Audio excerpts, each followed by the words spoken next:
오늘 본문을 보시면 삼일체 본문입니다. 성령이 나오고 성자가 나오시고 그리고 하나님, 성부 하나님이 나오시는 본문이죠. 우리 삼위 하나님은 늘 함께 역사하시는 줄 믿습니다. 함께 역사하시죠. 자, 우리 신앙생활을 말할 때 우리가 흔히 뭐라고 얘기합니까? 뭐 교회 다닌다, 뭐 그렇게 얘기도 하지만 우리 흔히 뭐라고 하냐면 우리가 누구 믿는다 그러죠? 예수 믿는다 그러죠. 여러분 그 말씀의 뜻이 어떤 말씀인가요? 우린 예수 믿는 신앙. 예수를 믿는다라는 것은 예수를 의지한다라는 것입니다. 우리는 왜 예수를 의지합니까? 먼저는 우리가 우리 스스로를 구원할 수 없고 또 우리 스스로 우리가 진정으로 의미 있고 복된 삶을 우리의 힘으로는 살아갈 수 없기 때문이죠. 뭐 살아갈 수는 있을지 모르겠어요. 때로는 살아가는 것도 힘들어지는 경우들이 있죠. 그리고 사실 하나님이 우리에게 은혜를 거하시면 사실은 우리가 못 살죠. 근데 잘 모르죠. 우리가 내가 힘이 있어서 살고 내 능력으로 살아가는 줄 알지만 인생의 어느 때를 딱 겪어보면 이게 내 힘으로 내가 사는 게 아니구나라는 걸 이제 그때는 알지만 뭐 그때가 오기 전까지는 하나님 안 도와주셔도 나 혼자서도 살 수 있지, 꼭 교회 나가야 되나, 꼭 예수 믿어야 되나, 이렇게 생각을 할 때도 있죠. 그리스도인이라도. 하지만 어쨌든 생존의 문제를 넘어서 진정한 삶, 의미 있는 삶, 행복하다. 그리고 더 나가서 나를 만나는 사람들이 나도 당신처럼 행복했으면 좋겠습니다. 나는 당신을 만나서 정말 큰 복이 되었습니다. 이렇게 말할 수 있는 그런 삶을 살아가는 것이 우리의 힘으로는 되지 않기 때문에 예수님을 의지하는 거죠. 인간은 훌륭한 피조물이지만 결핍된 존재입니다. 어떤 사람은 좀 더 훌륭하기도 하고 어떤 사람은 조금 더 못하기도 하지만 인간 존재는 근본적으로 나는 뭔가가 부족한 존재다라는 걸 고백하고 시인하지 않을 수 없습니다. 아무리 머리가 좋고 아무리 착하고 아무리 도덕적인 사람도 나는 뭔가가 결핍된 존재다. 홀로 살아갈 수 없는 존재죠. 그것이 우리의 환경적인 현실이고 존재론적인 현실입니다. 그렇습니다. 하나님의 자녀가 된다는 것은 예수를 의지하여 살 수 있게 되는 것입니다. 그 특권을 얻는 거죠. 여러분, 예수님께서 이 땅에서 행하신 첫 번째 기적을 요한복음은 가나의 혼인잔치에서 물을 포도주로 만들어주신 그 기적을 첫 번째 기적이라고 소개하고 있죠. 예수님의 기적은 포도주가 떨어진 혼인 예식장에 물로 포도주를 만들어 주시는 것이었습니다. 그 비유가 우리에게 알려주시는 것은 우리의 현실은 포도주가 떨어진 혼인잔치 예식장과 같다라는 거죠. 필요한데 없는 거죠. 필요한데 없어요. 그런데 예수님은 그 혼인잔치에 무엇을 공급해 주셨습니까? 포도주를 공급해 주셨죠. 그것도 그들이 먹어보지 못한 좋은 포도주. 그냥 먹을 때는 이게 좋은 포도주인 줄 알았어요. 근데 예수님께서 주신 포도주를 먹어보니까 어라? 이제까지 먹었던 포도주는 좋은 포도주가 아니네? 진짜 좋은 포도주가 여기 있네? 라는 걸 이제 우리가 알게 되는 거죠. 그렇죠. 예수님은 포도주가 떨어진 인생, 우리에게 없는, 우리가 만들어낼 수 없는 좋은 포도주를 선물로 주시는, 공급하실 수 있는 분이라는 것을 또 그 비유가, 또 그 이야기가 우리에게 말씀해주고 있는 중요한 교훈 중에 하나죠. 그렇습니다. 예수님께서는 우리에게 필요한 생명 중에서도 참 생명, 우리에게 필요한 참 사랑. 세상에도 사랑이 있죠. 세상에도 사랑을 많이 노래하죠. 하지만 세상의 사랑은 맛보는 사랑입니다. 사랑이 이런 건가 보다 맛은 봤는데 먹어보면 이게 우리 영혼을 만족시켜 주지는 못하죠. 남편이 만족시켜 주지도 못하고 아내가 만족시켜 주지도 못하고 자녀가 만족시켜 주지도 못하고 내가 기대했던 사람들이 만족시켜 주지 못하고. 여러분, 정말 어리석은 것 중에 하나가 뭐냐면 사랑에 대한 환상을 깨고 싶지는 않지만 사람에게 나를 만족시켜줄 사랑을 사람에게 구하는 것은 그건 정말 환상입니다. 그 환상은 언젠가 반드시 뒤통수를 맞게 될 것입니다. 믿으실 필요는 없고 반드시 뒤통수를 맞게 될 겁니다. 사람은 한계가 있구나. 사람은 한계가 있구나. 우리가 주님 안에서 사랑하고 주님 안에서 우정을 세워나갈 때나 그 사랑과 그 우정이 우리에게 참 좋은 것이 되는 것이지, 사람을 우상으로 삼고 또 사람을, 아내나 남편의, 또 아니면 내가 만나는 누군가를 우상으로 삼으면 반드시 실망하게 되는구나. 이것을 이제 우리가 마음속에 좀 두고 살아야 되는 게 있는 거죠. 자, 어쨌든 그런데 예수님은 참 사랑을 주시는 분이고 진정한 위로와 진정한 힘과 거룩한 지혜를 주실 수 있는 분이 우리 주님인 줄 믿습니다. 그러니까 예수 믿는다는 건 그걸 받아서 살고 그것을 받아서 누리고 또 그 안에서 그것들을 가지고 나누는 것이 예수 믿는 이유와 복이라고 우리가 쉽게 말할 수 있는 것입니다. 그래서 예수 믿는 거죠. 자, 그러므로 오늘 우리에게 필요한 것, 아니 정확하게는 오늘 우리에게 필요한 분은 바로 예수님인 줄 믿습니다. 그래서 예수님이 필요하죠. 예수님도 이것을 말씀하셨죠. 요한복음 15장 5절에 나는 포도나무요 너희는 가지라. 그가 내 안에 내가 그 안에 거하면 사람이 열매를 많이 맺나니 나를 떠나서는 너희가 아무것도 할 수 없습니다. 여기서 말하는 아무것도라는 것은 예수다운 것, 참된 것을 할 수 없다는 얘기입니다. 그냥 내가 주님을 떠나서도 세상적인 열매를 맺을 수는 있습니다. 하지만 예수의 열매는 맺지 못한다라는 거죠. 참된 것, 영원한 것, 진실한 것, 하나님 나라의 것은 맺을 수 없다는 얘기죠. 자, 우리는 이런 사실들을 말씀들을 알고 있습니다. 자, 그런데 우리로 이렇게 열매 맺게 하는 예수님은 사실은 우리가 머리로 아는 예수님이 아닙니다. 요한복음 15장 5절은 웬만한 성도들은 알고 있는 이야기죠. 하지만 그것을 알고 있다고 해서 그 성도에게 예수의 열매가 맺혀지느냐? 참 생명, 참 사랑, 진정한 위로와 힘, 거룩한 지혜를 공급받고 살고 있느냐? 그렇지는 않을 수 있는 거죠. 우리 입술의 고백에만 있는 예수님도 아닙니다. 주님은 저의 포도나무이십니다. 주님은 저의 생명이십니다. 저는 주님을 믿습니다. 이것이 입술에만 있는 사람에게 이 열매가 맺히는 것은 아닙니다. 누구에게 열매가 맺힙니까? 실제로 내 삶에 실제로 예수가 함께 하시고 실제로 내 안에서 역사하시는 그 예수와 어떤 영적인 연합이 이루어진 사람들, 내 안에서 역사하시는 그 예수가 오늘 우리에게 필요한 줄 믿습니다. 그래야 이제 우리가 참 생명이 우리 안에서 역사하면 그냥 이게 행복하다라는 말이 나오죠. 내 주 예수 보신 것이 그 어디나 하늘나라. 행복하다는 얘기입니다. 작은 일에도 감사할 수 있고, 뭐 좋은 일이 있는 것도 아닌데 막 눈물이 겹게 이렇게 눈물이 나는, 너무 감사해서. 야, 너 뭐 좋은 일 있냐? 몰라.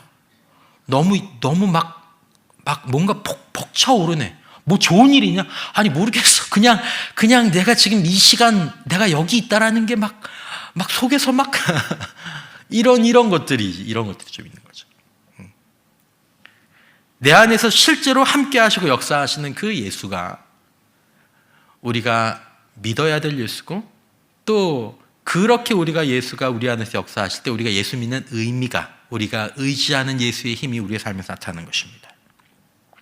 여러분, 우리는 모두 예수님이 살아계시다라는 것을 우리의 믿음의 고백으로 얘기할 수 있습니다. 예수님의 이름이 뭐야? 그 이름을 압니다. 그 이름의 의미도 압니다. 심지어 그분이 하신 약속도 압니다. 마태복음 1장 23절 보라 처녀가 잉태하여 아들을 낳을 것이요 그의 이름을 임마누엘이라 하리라 하셨으니 이를 번역한즉 하나님이 우리와 함께 계시다. 이름을 알아요. 하나님이 나와 함께 하셔. 마태복음 28장 20절 내가 너희에게 분부한 모든 것을 가르쳐 지키게 하라. 볼지어다 세상 끝날까지 너희와 항상 함께 있으리라. 주님 약속하셨어. 이걸 다 알고 있지만, 하지만 때로는 우리가 마음으로 이렇게 말할 때가 있죠. 난 예수 믿는데, 내 예수님을 좀 느끼고 싶은데 예수님이 안 느껴지고, 나도 충만한 예배를 좀 드리고 싶은데, 나도 옛날에 그렇게 하루하루 매 순간순간 그냥 예수님이라는 말만 들어도 뭐 이렇게 마음에 막 그렇고, 십자가 그 찬양만 불어도 막 그랬던 그런 예배와 찬양을 드리고 싶은데 왠지 지금은 공허하고, 기도를 하는데 뭐 기도가 그냥 허공으로 확 이렇게 날아가는 것 같고, 때로 그런 것들이 느껴진다. 그런 마음을 가지고 또 그런 마음들을 회복하기 위해서 오늘 이 자리에 와 계신 분도 계실 것입니다. 여러분, 사실 이런 나는 왜 이러지? 이런 고민, 나는 좀 회복했으면 좋겠는데 나는 왜 안 되지? 이런 갈망은 사실 잘못된 것이 아닙니다. 오히려 그것은 건강한 영적 갈망입니다. 때로 그래서 사람들을 하나님께서 하나님의 사람들에게 영적인 갈망을 허락하시기도 합니다. 오히려 막 마음을 심령이 가난한 자는 복이 있나니 라고 심령을 굉장히 가난하게 하세요. 옛날에는 주여 한 번만 해도 확 올랐는데 주여 하는데도 안 올라. 주여 하는데도 안 올라. 막 심령을 계속 가난하게 하셔서 하나님, 저는 하나님을 더 가까이 하고 싶은데 왜 안 되죠? 왜 안 느껴지죠? 옛날처럼 왜 안 되죠? 막 그러면서 우리의 영적인 이 근력을 더 강화시키게 하시는 그런 때들이 있죠. 여러분, 하나님을 원하고 내 필요를 느끼는 것, 이것은 건강한 영적 갈망입니다. 배고픔을 느끼는 것은 건강한 것입니다. 나는 요즘 확 돌아서면 배가 고파. 건강한 줄 믿습니다. 건강한 거죠. 왜 이렇게 맛있어? 먹는 것마다 왜 이렇게 맛있어? 건강한 줄 믿습니다. 여러분, 배고픈 게 문제가 아니고 사실은 육신적으로도 그렇지만 영적으로도 배고픔을 느끼지 못하는 게 심각한 병입니다. 갈망이 없어요. 뭐 예수에 대해서 궁금하지도 않고, 은혜에 대해서 별로 갈망하지도 않고, 뭔가 이렇게 영적인 것에 대한 이 사모함이 없는, 그 단계로 금방 접어드는 경우가 있거든요. 이게 진짜 영적인 병이죠. 영적으로 전통적으로 가장 위험한 사람은 바로 영적인 갈급함이 없는 사람, 사라지는 사람이라고 얘기했습니다. 갈급함을 느끼는 사람, 나는 왜 없지? 나는 왜 그러지? 이 사람이 아니고, 어떤 공동체가 진짜 위험한 공동체입니까? 영적인 갈급함이 없는 공동체가 정말 위험한 공동체입니다. 제가 부산의 수영로교회 있을 때 부목사님들이 여러 명들 있지 않습니까? 부목사님 여러 명 있으면 저희는 이제 목사님들이 지금도 양육에 이렇게 다 참여하고 계셔서 좀 더 많은 양육을 할 수 없는 아쉬움들이 있지만, 거기는 이제 목사님들이 많지 않습니까? 뭐 교구만 해도 28명, 한 30명씩 목사님이 있으니까 여름 같은 때 되면 이제 목사님들이 특강을 쫙 엽니다. 타이틀을 열고 자기 나름대로 소위 말해 자기 특강을 쫙 열죠. 그럼 이제 성도들이 이렇게 보고 어느 목사님만 따라갈까 그러다가 이제 한번 해요.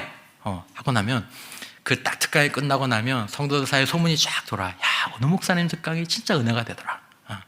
그러면 다음 학기, 다음 이제 여름이나 이 겨울 학기 왔을 때 이제 어느 목사님 강의가 정말 은혜롭더라. 그러면 거기로 확 몰리고, 없는 목사님은 강의가 폐강되고. 저희가 목사들이 수영로교회 교인들을 보면서 그렇게 얘기했었어요. 죄송한 표현이지만 은혜 뱀파이어다 그랬어요. 뱀파이어 아시죠? 피만 보면 거기 성도들은 은혜가 뭐 있다고 하면 그거를 그렇게 그러니까 은혜가 된다는 자를 이렇게 막 사모하고 찾아다니는 공동체인 거죠. 어떤 공동체들은 좋은 것이 있다고 하더라도 너 나가라, 너 나가서 은혜 받아라, 아무리 좋은 걸 하더라도. 그러니까 그런 거에 비하면 저희 공동체는 참 건강한 공동체죠. 그리고 은혜가 된다라고 하면 이렇게 자기도 참석하고 오라고 하시고, 또 뭔가 우리가 함께 기도하자고 하면 또 함께 참여하시고, 우리가 은혜를 사모하는 그런 성도와 공동체가 되어야 될 줄 믿습니다. 없는 게 문제가 아니라 그런 갈망, 그런 사모함이 끝나면 진짜 그때부터 위험해지는 겁니다. 진짜 위험해지는 겁니다. 그때부터는 이게 이제 어떻게 될지를 모르는 거죠. 이 갈급함을 통해 하나님 우리를 만들어 가시고 채워 가시는 거죠. 자, 그렇습니다. 우리에게 필요한 분은 곧 그러므로 예수님입니다. 이걸 꼭 알아야 되죠. 우리에게 필요한 분은 누구시라고요? 예수님입니다. 우리에게 필요한 것이 아니고 우리에게 필요한 분이 예수님입니다. 나의 주인, 우리의 능력의 근원은 예수님이시고 교회의 머리와 생명 되시는 분은 예수님이십니다. 여러분, 이 시간 우리가 기억해야 될 것은, 오늘 이 자리에 나와서 우리가 반드시 기억해야 될 것은, 앞으로도 기억해야 될 것은, 우리에게 필요한 분은 예수님이구나. 나에게 능력이 필요하지만 궁극적으로 그 능력이 예수님으로부터 나오기 때문에 나는 능력을 바라봐야 될 것이 아니라 능력의 근원 되시는 누구를 바라보아야 된다? 예수님을 바라보아야 되는구나 라는 걸 우리 마음에 새길 필요가 있다는 것입니다. 그래서 우리는 이 자리에 나와서 기도하고 신앙생활을 하는 게 사도 바울이 우리 갈라디아서 2장 20절 말씀을 하는 거지만, 세상과 자신을 붙잡고 의지하던 그것들은 십자가에서 나와 함께 죽고, 이제 우리가 붙잡고 의지해야 될 것은 하나님 저에게 능력이 아니라 예수라는 것을 먼저 알아야 한다는 것입니다. 여러분, 오늘 이 밤에도 저희가 나와서 저나 여러분들이 기도 가운데 구하는 것은 분명히 응답을 구하고 능력을 구합니다. 하지만 그 응답과 능력에는 근원이 있기 때문에 그 근원이 되시는 예수와 예수의 생명이 이 모든 것이 근원이고, 우리는 예수를 항상 바라봐야 된다는 것을 절대로 잊지 말아야 한다는 것입니다. 성경에 그 얘기를 하고 있죠. 제가 몇 구절만 보겠습니다. 골로새서 1장 19절 보면, 아버지께서는 모든 충만으로 누구 안에 거하게 하시고? 예수 안에. 3분의 2의 충만으로 예수 안에 거하게 하셨습니까? 모든 100%. 그러니까 예수 안에는 은혜의 비가 확 오는데 예수에서 한 발자국만 나가도 여기는 비가 안 오는 거예요. 하나님이 그렇게 하셨죠. 골로새서 2장 9절에서 10절, 그 안에는, 예수 안에는 신성의 90%의 충만이, 모든 충만이 어디로 거하시고? 육체로 거하시고, 너희도 누구 안에서? 그 안에서 충만하여졌다라고 얘기하고 있습니다.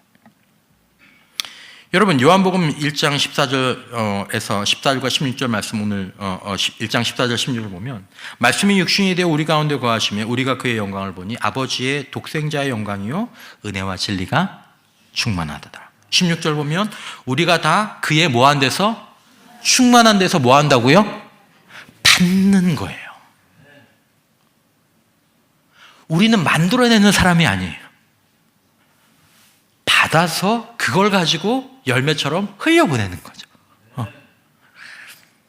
모든 충만이 예수 안에 거하시고 우리는 거기서 받아 사는 것이 우리의 힘이 되는 것이죠. 그걸 가지고 우리가 복이 되는 거고, 그걸 가지고 우리가 복의 통로가 되는 줄 믿습니다.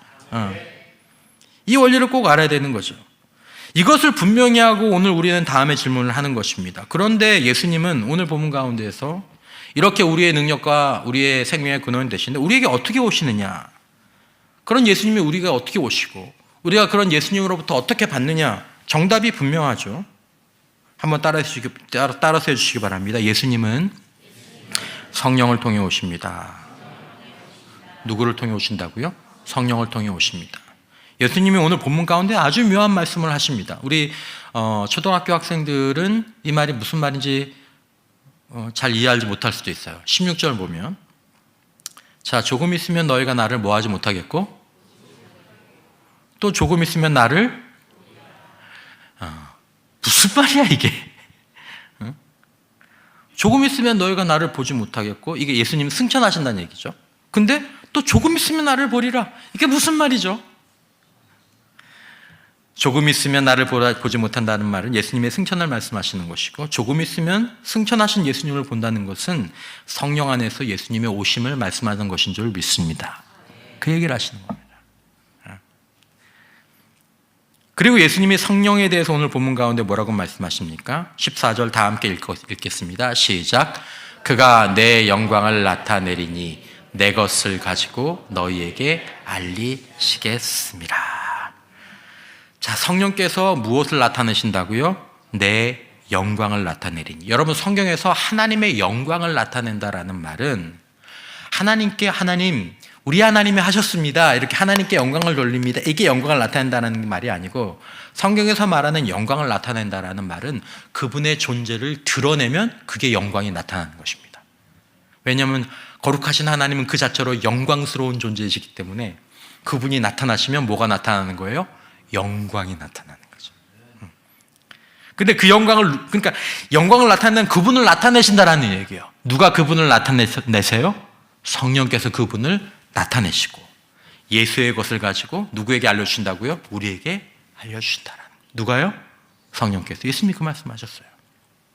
성령님이 예수님이냐? 아닙니다. 성령은 예수님의 영광을 나타내시고 예수의 능력을 제자들과 세상에 알리시는 하나님의 영이십니다. 누차 말씀드리지만 성령은 아주 독특한 하나님이신데, 성령은 성부와 성자의 영광을 드러내시기를 기뻐하시는, 어떻게 보면 마치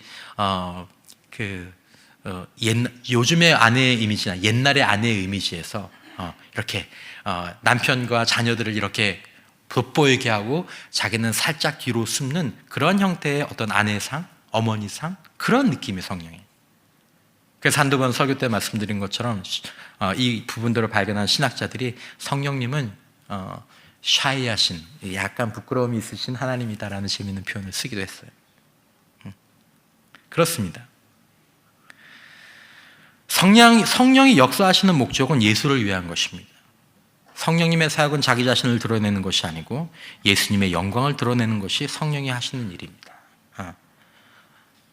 오늘날 많은 그리스도인들이 성령을 떠올리면 때로 현상을 먼저 생각하기도 합니다. 뭐 방언하고, 뭐 치유하고, 뭐 환상이 있고, 뭐 예언이 있고, 물론 그런 역사들이 있을 수는 있지만, 그것은 성령님의 본질적인 사역은 아니고, 성령님의 본질적인 사역은 예수님을 드러내는 것입니다. 귀한 기도의 사람이고 선교사였던 앤드류 머레이가 이렇게 얘기했죠. 성령은 결코 자신을 향하도록 하지 않습니다. 때로 우리는 성령을 구하고 때로는 성령의 역사를 찬양하기도 합니다. 하지만 성령은 자기 자신을 주목하시도록 하시는 영은 아닙니다. 성령의 사역은 언제나 그리스도를 높이게 하고 그리스도를 계시하고 그리스도를 영화롭게 하는 것이 성령의 사역입니다. 그러므로 성령이 임하시면 어떤 일들이 우리에게 임하게 됩니까? 여러 가지 일들이 있지만 성령이 우리 안에서 역사하시면 예수님의 사랑을 깨닫게 됩니다. 십자가의 은혜가 내 마음에 울려지게 되고 주님이 당하신 고난의 의미가 내 안에서 나를 울게 하고 느끼게 하고 감사하게 하고, 또 성령이 우리 안에서 역사하시면 하나님의 말씀이 깨달아지고 은혜가 됩니다. 익숙했던 성경 구절들이 새롭게 다가오고 막 성경이 나에게 딱 깨달아지고 딱 느껴지고 성경 보는 시간이 재밌어지고, 할렐루야. 여러분들도 그렇게 보시는 줄 믿습니다. 요즘 그렇게 많이 보시더라고요. 너무 귀한 일이죠. 너무 귀한 일이죠. 또 성령이 우리 안에 역사하시면 예수님의 임재를 느끼게 됩니다. 예수님이, 하나님이 멀리 계신 분이 아니라 지금 이 자리에 나와 함께 계시다라는 것이 내 마음 가운데 믿어지고, 때로는 어떤 의미에서는 때로 느껴지고. 그리고 성령께서 우리에게 임하시면 뭔가 새로운 마음이 생기고 선하고 바른 일에 대한 열정이 생깁니다. 예전에는 하기가 힘들었어요. 선하고 바른 일. 기도하기도 힘들고, 때로 열심히 공부하는 것도 힘들고, 뭐 저희가 사역자로 얘기하자면 죄송한 말씀이지만 설교 준비도 막 하고 싶지 않고, 목사니까 그래도 주일날 교회는 가야 되니까 막 그런 마음도 더 들고, 막 이게 사역이 짐처럼 느껴지고, 때로는 우리가 건강을 위해서 때로 운동을 해야 된다거나 이럴 때도 그래 다 어렵고 힘들게 느껴지는데, 성령께서 우리 안에서 역사하셔서 우리의 마음들을 사로잡으시면 선한 일에 대한 이 열정이 생기고, 거룩한 일에 대한 이 마음의 이 저항이 좀 더 사라지게 되고, 자꾸 좀 더 성령의 열매가 맺혀지는 거죠. 사랑도, 충성도, 자비도, 더해서 인내도, 절제도 우리 안에서 이렇게 나가는 그런 모습들이 내 안에서 이렇게 막 맺혀지게 되는 거죠. 너무 좋은 일이죠. 그 외에도 성령이 우리에게 역사하시면 나에게서 나온 것이 아니라 바로 성령이 우리에게 드러내 보시는 예수로부터 나오는 선하고 거룩한 것들이 이렇게 싹이 나고 막 우리 안에서 막 느껴지기 시작하는 이런 역사들이 있는 것입니다. 이게 성령의 역사입니다. 말씀드린 것처럼 성령은 언제나 예수님을 향하게 하십니다. 누가 말씀하는 것처럼 마치 성령은 조명과 같아서 조명이 비치죠. 지금 제일 서치라이트가 저에게 비춰져 있는데, 성령이 비추는 곳에는 반드시 예수님의 얼굴이 드러난다라는 참 좋은 표현을 썼어요. 토저 박사는 성령의 임재는 예수님의 실제를 경험하게 한다고 얘기했어요. 성령이 우리 안에 역사하셔 우리는 예수님의 실제를 경험하게 되는 거예요. 성령이 우리를 감동시키면 우리는 그리스도를 만나는 역사가 있게 된다는 것이죠. 그러므로 예수를 사모하는 우리는 예수의 영광이 우리에게 비춰지고 그것들을 체험하기를 원하는 우리는 그러므로 이제 누구를 사모해야 되는 것입니까? 그것을 가져오시는 성령을, 예수를 바라보면서 성령을 사모하게 되는 거죠. 성령은 예수님을 우리 안에 거하게 하십니다. 요한복음 14장 18절 예수님이 약속하셨죠. 내가 너희를 고아처럼 버려두지 아니하고 너희에게로 오리라. 예수님은 제자들이 겪게 될 혼란과 두려움을 아셨습니다. 승천하시고 나면 제자들밖에 남지 않지 않습니까? 그들의 역량이 턱없이 부족하다는 것을 아셨습니다. 땅끝까지 이르러 내 증인이 되라. 그들은 예수님의 부활과 십자가를 체험했지만 그러기엔 그들의 역량이 턱도 없이 부족하다는 걸 알고 계셨습니다. 그리고 약속하셨죠. 내가 너희에게 다시 오겠다. 너희를 홀로 남겨두지 않겠다. 실제로 예수님은 제자들에게 다시 오셨습니다. 그런데 육체로 다시 오지 않으셨죠. 어떻게 오셨습니까? 언제 오셨습니까? 오순절 성령이 강림하실 때 예수가 우리 옆에가 아니고 우리 앞에가 아니고 우리 뒤에가 아니고 우리 안에 오신 줄 믿습니다. 안에 성령으로 우리에게 오셨죠. 그러므로 이 16절 말씀이 이루어진 거죠. 또 조금 있으면 나를 보리라. 성령 안에서. 존 스토트 목사님이 이런 말씀하셨습니다. 성령의 오심은 예수의 재림의 다름이 아니다. 성령이 오신 건 예수님의 재림 것 같다라는 의미. 완전한 재림은 아니지만 성령께서는 육체적으로 떠나셨지만 영적으로는 더 가까이, 더 내밀하게 그의 백성과 함께 하시기 위해서 예수님께서 우리에게 오셨다라는 것입니다.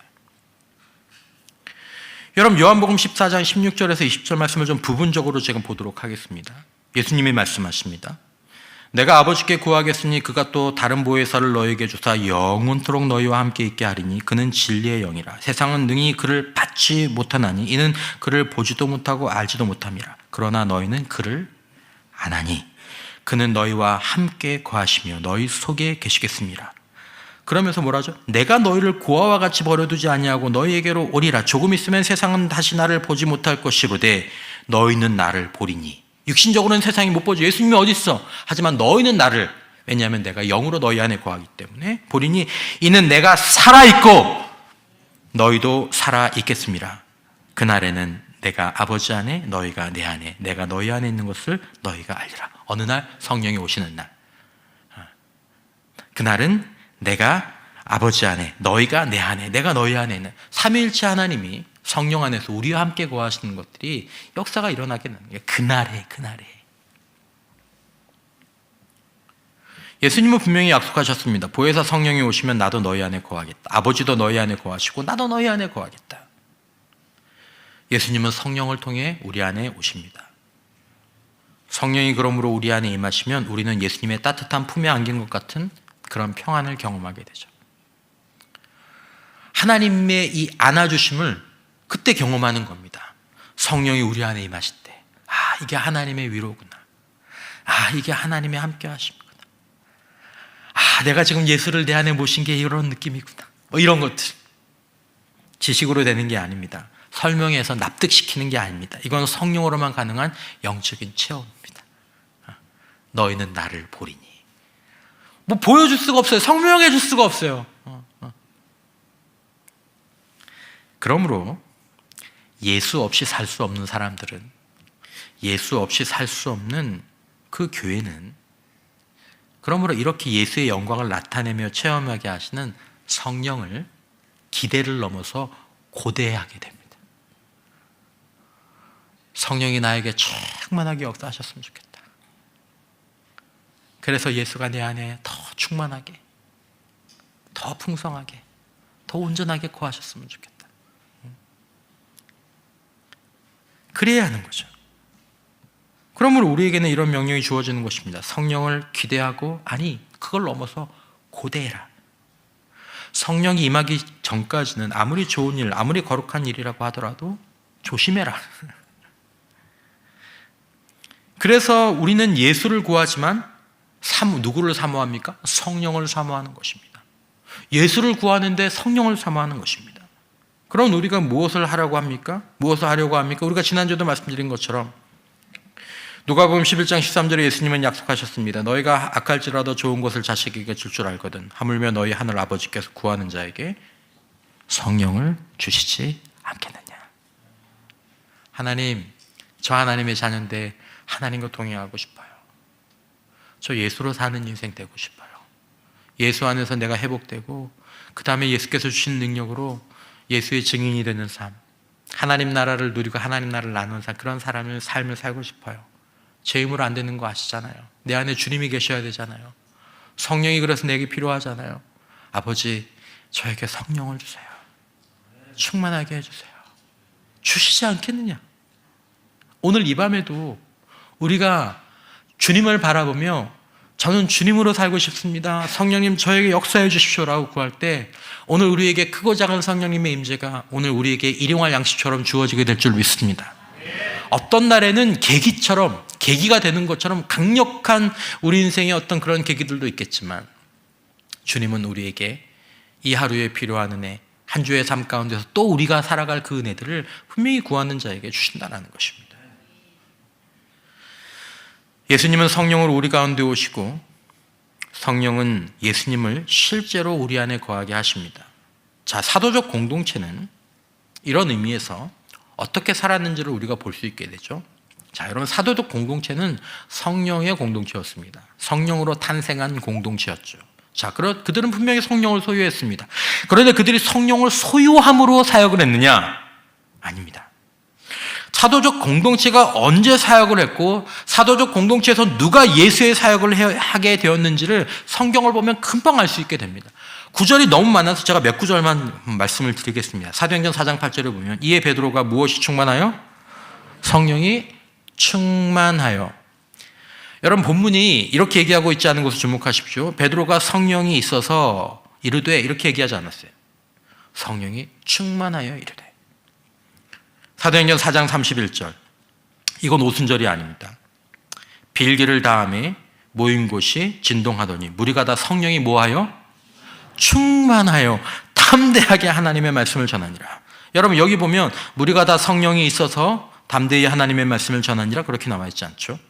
요한복음 사도행전 6장 3절, 형제들아 너희 가운데 성령과 지혜가 뭐하여? 충만하여. 성령이 있는 사람을 뽑으라고 얘기하지 않았습니다. 성령이 충만한 사람, 그 충만함을 유지하고 있는 사람을 일곱을 택하라. 우리가 이 일을 그들에게 맡기겠다. 성령이 있다고 주님의 일들을 주님의 뜻대로 할 수 있는 것이 아니라 우리 안에 성령이 충만할 때, 이 충만이라는 의미가 약간 기계적인 충만이 아니라 인격적인 충만이 그걸 제가 좀 설명할 수는 없고, 어쨌든 성령이 충만할 때 그때 그 사람이, 그 공동체가 예수의 일들을 할 수 있게 되더라는 것입니다. 이것이 우리에게 주는 또 하나의 도전이죠. 자, 여러분, 우리는 성령이 계십니다. 하지만 성령이 계시다라는 그 사실만 가지고는 우리가 우리 자신의 육신의 습관들, 또 마귀의 공격들, 유혹들, 아니면 우리의 삶에 있는 어떤 그런 문제들을, 이런 것들을 넘어서 주님의 일을 주님의 일답게 하기가 어렵다라는 것입니다. 성령으로 충만한 공동체, 성령으로 충만한 사람들이 세상을 이기고 예수의 사역을 감당했습니다. 그러면 우리가 그 성령을 어떻게 받느냐? 아니, 그 성령을 어떻게 충만해질 수 있느냐? 그 성령 충만을 어떻게 유지하는가? 답은 분명하죠. 성령은 기도하는 자에게 주신다고 예수님이 말씀하셨습니다. 간절히 구하는 자에게 주신다고 말씀하셨습니다. 목마른 자에게 주신다고 해요. 목말라 하는 자들. 주님, 저에게는 성령의 충만하심이 필요합니다. 저는 성령의 도우심이 필요합니다. 나에게 성령을 충만하게, 나를 이기고 세상을 이기고 죄를 이기고 마귀를 이길 수 있게, 이 사역 감당할 수 있도록 성령을. 그래서 내 안에 예수의 능력이 나타나도록 저에게 주십시오. 필요합니다. 이게 인격적인 겁니다. 인격적인. 하나님은 성령을 구하는 기도에 아니오라고 대답하신 적이 없다라고 우리 믿음의 선배들은 얘기했습니다. 다만 문제는 구하지 않는 것이다.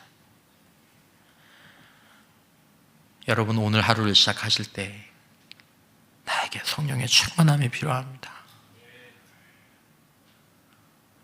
이 한 주, 이제 금요일 이 시간 아니면 언제 우리가 쫙 성령을 나에게 부어주옵소서. 이렇게 언제 구할 수 있습니까? 야, 이거 지나면 또 일주일 지나가는데 일주일치 만나를 내가 얻어가야 되는데 나는 성령을 그렇게 구하는 사역자였는가? 그렇게 구하는 성도였는가? 구하지 않는 게 문제다라는 거죠. 여러분 정말 구하면 주시는 줄 믿습니다. 여러분들 경험해 보셨을 겁니다. 저도 경험합니다. 구하면 주십니다. 구하면 주십니다. 우리는 한 번 구하고 받은 걸 가지고 1년, 2년 쓰길 원하지만 예수님께서 주기도문에서 말씀하신 것처럼 하나님 우리에게 어떤 양식을? 일용할 양식을. 이 아주 신비한 말씀입니다. 일용할 양식을 내가 너희에게 준다. 일용할 양식을 구해라. 일용할 영의 양식을 새벽에 구하든지 밤에 구하든지 구하지 않는 것이 문제다. 성령은 은혜입니다. 값없이 주시는 하나님의 선물입니다. 그러나 그 선물은 구하는 자에게, 기다리는 자에게. 기다린다는 것은 무엇이었습니까? 간절히 구하는 것이 기다리는 것이었습니다. 예수님이 제자들에게 기다려라고 말씀하실 때 언제 주시겠지? 그렇게 하지 않았습니다. 오직 기도하는 일에 천념을 쓰고. 성령 충만은 하루아침에 한 번에 되는 일이 아닙니다. 기도 없이, 기다림 없이, 사모함 없이 그냥 자동으로 오는 은혜가 아닙니다. 매일의 성령의 역사는 우리에게 먹을 만큼, 살 만큼 주어지는데 우리 인생 가운데서 어떤 기점을 마련하고 어떤 공동체의 기점을 마련하는 그 성령의 이 불어오심은, 부어주심은, 그 오심은 계속 기도하다 어느 날 성령, 예수, 능력, 할렐루야. 이 그래프를 봤는데 기도 성령, 예수, 능력. 제자들은 함께 마음을 모아서 예수님께서 기다리라고 하셨을 때 마음을 같이하여 오로지 기도에 힘썼다고 얘기하고 있습니다. 오로지 기도에 힘쓰는 시간, 성령을 위해서. 우리에게는 하루에 몇 분일까요? 한 주에 몇 분일까요? 여러분들 너무 어렵죠? 목사인 저도 어려운데 여러분은 얼마나 더 어려우시겠습니까? 하지만 여러분들의 환경과 여건 안에서 하나님이 아시지 않습니까? 이게 상대적이에요. 어떤 사람이, 저 같은 사람이 만약에 이 목사는 하루에 조금 노력하면 기도를 3시간 할 수 있어. 그러면 그게 저의 분량이지만 어떤 성도에게는 이 성도는 하루에 기도할 시간이 10분밖에 없어. 근데 이 사람이 15분을 내. 그 사람은 넘치게 하는 겁니다. 제가 3시간을 기도할 수 있는데 2시간을 기도하면 그건 제가 분량이 적은 겁니다. 이게 영적인 방법입니다. 각자 달라요. 여러분의 허락된 시간 안에서 간절한 마음으로 하나님 저에게 성령을 그래서 예수가 내 안에 충만하고 그 예수가 주시는 능력으로 하나님 날아오르게 하여 주옵소서. 우리 인생이, 우리 가정이, 우리 교회가, 이 공동체가 함께 기도 할 때 개인의 날아오름과 가정의 날아옴을 넘어서 교회의 날아오름이 그 기도로 채워지게 될 줄 믿습니다. 그걸 사모하고 그것들을 여러분들과 함께 해야 되는 거죠. 스펄전 목사님이 그렇게 얘기했습니다. 성령의 능력을 원한다면 우리는 기도의 사람이 되어야 한다. 기도는 성령의 통로고 성령은 기도의 원천이다. 기도의 결과가 성령이지만 동시에 기도의 근원이 성령이라는 뜻입니다. 이게 같이 가는 거죠. 성령, 기도, 성령, 기도, 성령, 이렇게 같이. 여러분, 오늘날 우리는 사도행전의 능력을 개인적으로, 교회적으로 회복하기를 원해서 이 자리에 와 있습니다. 초대교회와 같은 영적인 생동감, 하나님의 살아계심이 드러나는 삶은 우리에게 주어진 약속입니다. 그렇다면 우리도 그들과 똑같이 해야 되겠죠. 기도해야 되겠고 성령을 구해야 되겠고 그 안에서 예수를 갈망해야 되는 줄 믿습니다. 여러분, 이 원리를 꼭 기억해 두십시오. 기도, 성령, 예수, 능력, 역사. 이것이 오늘 우리가 해야 되는 것이고 우리가 지금 하려는 것입니다. 여러분, 이렇게 아까 설교를 시작하면서 말씀드린 것처럼 그냥 괜히 드린 말씀, 여러분 많이 나오셨으니까 잘했어요, 그냥 여러분 격려하는 것이 아니라 성령은 혼자 구하는 것보다 같이 기도할 때 역사하신 영인 줄 믿습니다. 이게 있습니다. 같이 기도할 때 거의 대부분 같이 기도했습니다. 같이. 성령 충만을 누리고 성령 충만을 유지하려는 사람들은 반드시 아셔야 할 것이 있습니다. 성령을 같이 구해야 한다는 것입니다. 혼자서는 참 어렵습니다. 그 어느 시간보다 그러므로 금요 예수 성령 축제, 이 시간이 우리가 성령으로 덧입고 성령 안에서 예수로 덧입기 가장 좋은 시간이고, 제가 새벽에도 이렇게 기도하지만 큰 소리로 그때 기도하는 분들이 많지 없어도 같이 있는 기도 시간에 얼마나 기도가 잘 되는지 몰라요. 딱 그 자리 떠나면 저도 기도하기 힘들어요. 여러분, 마가의 다락방에서 오로지 기도에 힘쓰며 성령을 기다렸던 120명의 사람들을 생각해 보십시오. 어떻게 기도했을까? 오로지 기도에 힘쓰더라. 120명 되는 사람이, 딱 우리가 한 120명. 할렐루야. 네, 할렐루야. 더 나와도 됩니다. 한 120명 되신. 초대교회에 함께 기도했던 믿음의 선배들, 그들이 어떻게 기도했을지 간절히 기도했다가 나오지 않습니까? 그들의 향기가, 그들의 모습이 우리에게서 보일 때 성령은 거룩한 예수의 영광과 능력을 흘려 보내실 줄 믿습니다.